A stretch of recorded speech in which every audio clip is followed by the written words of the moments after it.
Welcome to master mind of GK. एक बार फिर से आप लोग का स्वागत है मास्टर माइंड ऑफ जीके में। फ्रेंड्स, आज इस वीडियो में जीके जीएस का 50 महत्वपूर्ण सवाल को देखेंगे। इसमें आपका करंट अफेयर्स का भी कुछ प्रश्न शामिल है, तो पूरा वीडियो आप लोग जरूर देखिएगा। देखिए फ्रेंड्स, इसमें आपका 6 सवाल है जो मैथ से है, तो मैथ का सोल्यूशन अभी मैं नहीं दे रहा हूँ, जीके जीएस का सोल्यूशन मैं दे रहा हूँ फ्रेंड्स। तो चलिए 7 नंबर सवाल से शुरू करते हैं। चलिए, तो आज का जो पहला सवाल है, 7वां नंबर सवाल है फ्रेंड्स, आपका करंट अफेयर से है कि निम्नलिखित में से किस व्यक्ति को रविन्द्रनाथ टैगोर साहित्य पुरस्कार 2020 प्रदान किया गया। 7 नंबर सवाल गेस करते चलिएगा। 7 का जो करेक्ट आंसर हो जाएगा फ्रेंड्स, ऑप्शन नंबर बी हो जाएगा, राजकमल झा को दिया गया है। ठीक है, 2020 में रविन्द्रनाथ टैगोर साहित्य पुरस्कार किसे दिया गया है, तो राजकमल झा को दिया गया है। 8 नंबर सवाल को देखिए, यूएनडीपी द्वारा जारी मानव विकास सूचकांक 2020 में भारत को कौन सा स्थान प्राप्त हुआ है। 8 नंबर सवाल का correct answer option number C होगा, 131वां स्थान प्राप्त हुआ है। सवाल नंबर 9 देखें। सवाल नंबर 9 है आपका फ्रेंड्स कि विश्व के सबसे बड़े तैरते हुए सौर ऊर्जा परियोजना का निर्माण भारत के किस राज्य में किया जा रहा है। 9 नंबर सवाल का जो करेक्ट आंसर हो जाएगा आपका एमपी में करवाया जा रहा है, मध्य प्रदेश में। ऑप्शन नंबर बी इसका करेक्ट आंसर हो जाएगा। विश्व के सबसे बड़े तैरते हुए सौर ऊर्जा परियोजना का निर्माण भारत के किस राज्य में किया जा रहा है, तो मध्य प्रदेश में किया जा रहा है। 10 नंबर सवाल देखें, पुस्तक the little book of encouragement के लेखक कौन है। 10 नंबर सवाल का करेक्ट आंसर हो जाएगा दलाई लामा। ठीक है, the little book of encouragement किसके द्वारा लिखा गया है, तो दलाई लामा के द्वारा लिखा गया है फ्रेंड्स। 11 नंबर सवाल को देखिए। 11 नंबर सवाल आपका है, भारत में शीशे का दूसरा पुल बिहार के किस शहर में बनाया गया है। 11 का जो करेक्ट आंसर हो जाएगा आपका ऑप्शन नंबर डी हो जाएगा, राजगीर में बनाया गया है। ठीक है, भारत में शीशे का दूसरा पुल बिहार के किस शहर में बनाया गया है, तो राजगीर में बनाया गया है फ्रेंड्स, जो 6 फुट चौड़ा है। कितना, 6 फुट चौड़ा है और 85 फुट आपका लंबा है। चलिए सवाल नंबर 12 को देखें। हाल ही में प्रारंभ की गई पीएम वाणी योजना का संबंध किससे है। बहुत इंपॉर्टेंट सवाल है ये। 12 नंबर सवाल का जो करेक्ट आंसर होगा फ्रेंड्स, ऑप्शन नंबर बी हो जाएगा, वाईफाई सुविधा से है। हाल ही में प्रारंभ की गई पीएम वाणी योजना, पीएम वाणी योजना का संबंध है जो आपका वाईफाई सुविधा से संबंधित है। 12 का correct answer option number B हो जाएगा। 13 नंबर सवाल को देखिए। 13 नंबर सवाल है, केंद्र सरकार ने हाल ही में किस भारतीय राजनेता के जन्म दिवस को पराक्रम दिवस के रूप में मनाने का निर्णय लिया है। 13 नंबर सवाल का करेक्ट आंसर हो जाएगा आपका option number B, Subhash Chandra Bose. केंद्र सरकार ने हाल ही में किस भारतीय राजनेता के जन्म दिवस को पराक्रम दिवस के रूप में मनाने का निर्णय लिया है, तो सुभाष चंद्र की बोस इसका करेक्ट आंसर होगा। 14 नंबर सवाल को देखें। भारत की पहली लिथियम रिफाइनरी किस राज्य में स्थापित की जाएगी। भारत की पहली लिथियम रिफाइनरी किस राज्य में स्थापित की जाएगी। 14 का इसका करेक्ट आंसर हो जाएगा आपका गुजरात में। Option number D correct answer होगा। 15 नंबर सवाल को देखिए। फार्मूला 2 रेस जीतने वाले पहले भारतीय रेसर कौन बन गए हैं। फार्मूला 2 रेस जीतने वाले पहले भारतीय रेसर कौन बन गए हैं। 15 का करेक्ट आंसर ऑप्शन नंबर हो जाएगा आपका ए हो जाएगा, जेहान दारूवाला। 16 नंबर सवाल को देखें कि किस तिथि को प्रतिवर्ष अंतर्राष्ट्रीय जैव विविधता दिवस मनाया जाता है। बहुत ही इंपॉर्टेंट सवाल है फ्रेंड्स, ये सब सवाल जरूर पूछा जाता है। तो 16 का करेक्ट आंसर हो जाएगा आपका 22 मई को। ठीक है, याद रखिएगा कि प्रतिवर्ष अंतर्राष्ट्रीय जैव विविधता दिवस कब मनाया जाता है, तो 22 मई को अंतर्राष्ट्रीय जैव विविधता दिवस के रूप में मनाया जाता है। Option number D correct answer होगा। 17 नंबर सवाल को देखें। वर्ष 2020 का साहित्य में नोबेल पुरस्कार किसे प्रदान किया गया 2020 में, तो 17 का करेक्ट आंसर होगा फ्रेंड्स, लुईस ग्लिक को मिला है। ठीक है, ऑप्शन नंबर ए इसका करेक्ट आंसर होगा। वर्ष 2020 का साहित्य नोबेल पुरस्कार किसे प्रदान किया गया, तो लुईस ग्लिक को दिया गया है। 18 नंबर सवाल को देखें। एशियाई खेल 2022 का आयोजन किस देश में किया जाएगा। 18 का करेक्ट आंसर चाइना में किया जाएगा। Option number C correct answer हो जाएगा। याद रखिए, एशियाई खेल 2022 का आयोजन आपका चीन में हो रहा है। 19 नंबर सवाल को देखिए। संयुक्त सैन्य अभ्यास युद्ध अभ्यास किन 2 देशों के बीच आयोजित किया जाता है। ये युद्ध अभ्यास है जो किन 2 देशों के बीच में किया जाता है, तो ये भारत और अमेरिका के बीच में किया जाता है युद्ध अभ्यास। ऑप्शन नंबर ए इसका करेक्ट आंसर होगा। 20 नंबर सवाल को देखें। बजट 2021-22 में कितनी उम्र से अधिक के व्यक्तियों को कर से छूट का प्रावधान किया गया है। 20 नंबर सवाल का करेक्ट आंसर होगा कितना, 75 ईयर्स, ठीक है, यानी 75 वर्ष। बजट 2020-21 में कितनी उम्र से अधिक व्यक्तियों को कर से छूट का प्रावधान किया गया है? तो जो 75 वर्ष के आयु का है फ्रेंड्स, उनमें छूट किया गया है। तो सी नंबर ऑप्शन इसका करेक्ट आंसर होगा। 21 नंबर, हाँ फ्रेंड्स, सवाल नंबर 21 देखिए। 21 नंबर सवाल आपका है, विश्व आर्थिक मंच की विशेष वार्षिक बैठक का आयोजन किस देश में किया जाएगा? तो देखिए, विश्व आर्थिक मंच की विशेष वार्षिक बैठक का आयोजन आपका सिंगापुर में किया जाएगा। ऑप्शन नंबर ए इसका करेक्ट आंसर होगा। हाल ही में भारत ने किस देश के साथ BECA अर्थात basic exchange and corporation agreement समझौते पर हस्ताक्षर किया है? तो 22 का जो करेक्ट आंसर हो जाएगा ऑप्शन नंबर डी हो जाएगा, अमेरिका। हाल ही में भारत ने किस देश के साथ BECA समझौते पर हस्ताक्षर किया है? तो करेक्ट आंसर क्या होगा, अमेरिका हो जाएगा। 23 नंबर सवाल को देखें। हाल ही में डॉक्टर वी शांता का निधन हो गया, उनका संबंध किस क्षेत्र से है? तो वी शांता का संबंध था जो आपको चिकित्सा से था फ्रेंड्स। ऑप्शन नंबर ए इसका करेक्ट आंसर होगा। याद रखिएगा, हाल ही में डॉक्टर वी शांता का निधन हुआ, उनका संबंध चिकित्सा से था। तो ऑप्शन नंबर ए 23 का करेक्ट आंसर हो जाएगा। 24 नंबर सवाल को देखें। बिहार का पहला राजकीय पक्षी महोत्सव कलरव किस जिले में आयोजित किया गया? इसका करेक्ट आंसर हो जाएगा ऑप्शन नंबर डी, जमुई में किया गया, ठीक है। बिहार का पहला राजकीय पक्षी महोत्सव कलरव किस जिले में आयोजित किया गया? तो जमुई जिला में आयोजित किया गया। 25 नंबर सवाल है फ्रेंड्स, S-400 क्या है, ठीक है। तो 25 का है फ्रेंड्स, एक है जो वायु रक्षा मिसाइल प्रणाली है ये। तो ऑप्शन नंबर सी 25 का करेक्ट आंसर हो जाएगा। S-400 क्या है? तो एक वायु रक्षा मिसाइल प्रणाली है। 26 नंबर सवाल को देखिए फ्रेंड्स कि US ओपन 2020 में महिला एकल खिताब किस खिलाड़ी ने जीता? 26 का करेक्ट आंसर हो जाएगा friends, Naomi Osaka. Option number A इसका करेक्ट आंसर होगा। याद रखिएगा, USA ओपन 2020 में महिला एकल खिताब किसने जीता?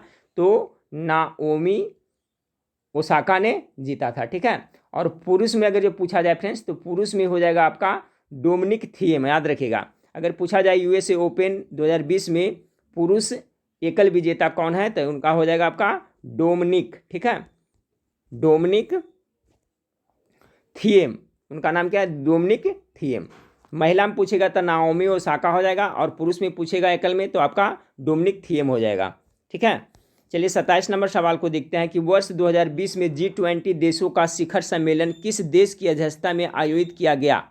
27 नंबर सवाल, वर्ष 2020 में G20 देशों का शिखर सम्मेलन किस देश की अध्यक्षता में आयोजित किया गया?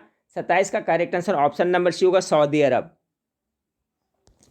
28 नंबर सवाल को देखिए, सब्जियों के लिए न्यूनतम समर्थन मूल्य तय करने वाला भारत का पहला राज्य बन गया है। कौन बन गया है 28 का? तो केरला बन गया। ऑप्शन नंबर डी इसका करेक्ट आंसर होगा। इंपॉर्टेंट सवाल है फ्रेंड्स कि सब्जियों के लिए न्यूनतम समर्थन मूल्य तय करने वाला भारत का पहला राज्य कौन बना? तो केरला बना है। 29 नंबर सवाल को देखें, किस वर्ष तक देश को सिंगल यूज प्लास्टिक से मुक्त कराने का लक्ष्य निर्धारित किया गया है? कब तक?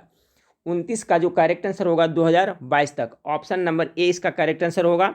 सवाल नंबर 30 को देखें कि भारत का कौन सा हवाई अड्डा पूरी तरह सौर ऊर्जा संचालित पहला हवाई अड्डा बन गया है? 30 का करेक्ट आंसर हो जाएगा आपका पुद्दुचेरी हवाई अड्डा, यानी ऑप्शन नंबर सी 30 का करेक्ट आंसर हो जाएगा।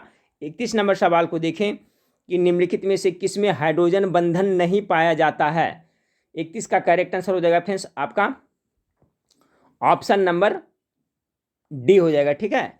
निम्नलिखित में से किसमें हाइड्रोजन बंधन नहीं पाया जाता है? तो इसका जो आपका करेक्ट आंसर हो जाएगा फ्रेंड्स ऑप्शन नंबर आपका डी, इसमें आपका हाइड्रोजन बंधन नहीं पाया जाता है।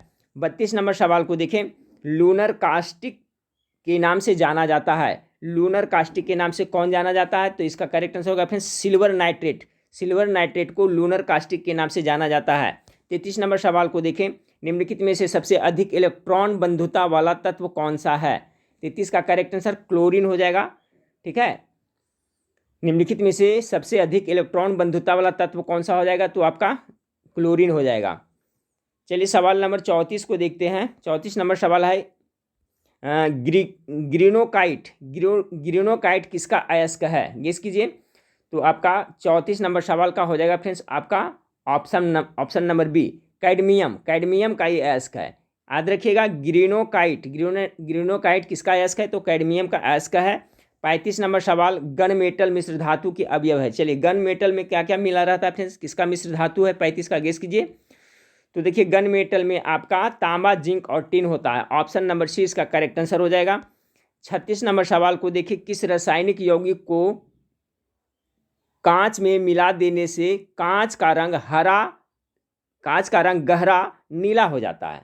किस रासायनिक यौगिक को कांच में मिला देने से कांच का रंग गहरा नीला हो जाता है। 36 का करेक्ट आंसर होगा कोबाल्ट ऑक्साइड, यानी ऑप्शन नंबर 20 का करेक्ट आंसर हो जाएगा। 37 नंबर सवाल देखिए, यूरोपा, ठीक है, यूरोपा निम्न में से किस ग्रह का उपग्रह है। चलिए गेस कीजिए 37 का फ्रेंड्स। तो 37 का जो आपका हो जाएगा correct answer option number C हो जाएगा, बृहस्पति का। यूरोपा निम्न में से किस ग्रह का उपग्रह है, तो ये आपका बृहस्पति का है। ऑप्शन नंबर सी 37 का करेक्ट आंसर हो जाएगा। 38 नंबर सवाल का देखें, शरद विषुव, ठीक है, शरद विषुव की स्थिति कब होती है।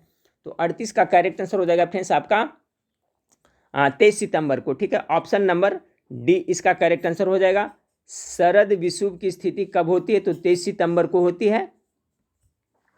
तो ऑप्शन नंबर डी 38 का करेक्ट आंसर हो जाएगा। सवाल नंबर 39 को देखें, मेयाना ज्वालामुखी कहाँ स्थित है। मेयाना ज्वालामुखी 39 का ये आपका फिलीपींस देश में स्थित है। ऑप्शन नंबर सी 39 का करेक्ट आंसर हो जाएगा। 40 नंबर सवाल को देखें, निम्नलिखित में से कौन सी जल संधि अंडमान सागर एवं दक्षिण चीन सागर को जोड़ती है। 40 का करेक्ट आंसर हो जाएगा फ्रेंड्स इसका आपका मलक्का जल संधि, मलक्का जल संधि हो जाएगा। निम्नलिखित में से कौन सी जल संधि अंडमान सागर एवं दक्षिण चीन सागर को जोड़ती है, तो मलक्का जल संधि इसका करेक्ट आंसर होगा। 41 नंबर सवाल को देखें, ग्रैंड कैनियन बांध किस नदी पर स्थित है। ग्रैंड कैनियन 41 का जो करेक्ट आंसर हो जाएगा आपका कोलोराडो नदी पर स्थित है। ऑप्शन नंबर ए इसका करेक्ट आंसर हो जाएगा। 42 नंबर सवाल को देखें, निम्नलिखित में से कौन एक प्रशांत महासागर की ठंडी जलधारा नहीं है। ये देखिए क्वेश्चन बहुत इंपॉर्टेंट है, 2-3 बार ये सेट में मिल चुका है, रिपीट भी हुआ है फ्रेंड्स, एग्जाम में भी पूछा गया है। ग्रैंड कैनियन बांध किस नदी पर स्थित है। 41 का तो याद रखिएगा कोलोराडो नदी पे आपका ये स्थित है। ऑप्शन नंबर इसका 41 का कोलोराडो नदी इसका करेक्ट आंसर है। ये बहुत इंपॉर्टेंट है। चलिए 42 नंबर सवाल को देखें कि निम्नलिखित में से कौन एक प्रशांत महासागर की ठंडी जलधारा नहीं है। ठंडी जलधारा नहीं पूछा जा रहा है, कौन नहीं है। 42 का तो अलास्का की धारा, ऑप्शन नंबर सी इसका करेक्ट आंसर हो जाएगा। निम्नलिखित में से कौन एक प्रशांत महासागर की ठंडी जलधारा है, तो अलास्का की धारा हो जाएगा, इसका करेक्ट आंसर हो जाएगा फ्रेंड्स, ठीक है। अगला सवाल को देखिए 43 नंबर की, भारतीय मानक समय रेखा निम्न में से किस राज्य से होकर गुजरती है। तो 43 का करेक्ट आंसर क्या होगा गेस करें। इसका जो करेक्ट आंसर हो जाएगा ऑप्शन के हिसाब से फ्रेंड्स आपका 43 का ओडिशा। भारतीय मानक समय रेखा निम्न में से किस राज्य से होकर गुजरती है, तो ओडिशा से होकर गुजरती है। बाकी झारखंड तेलंगाना ये सबसे होकर के नहीं गुजरती है।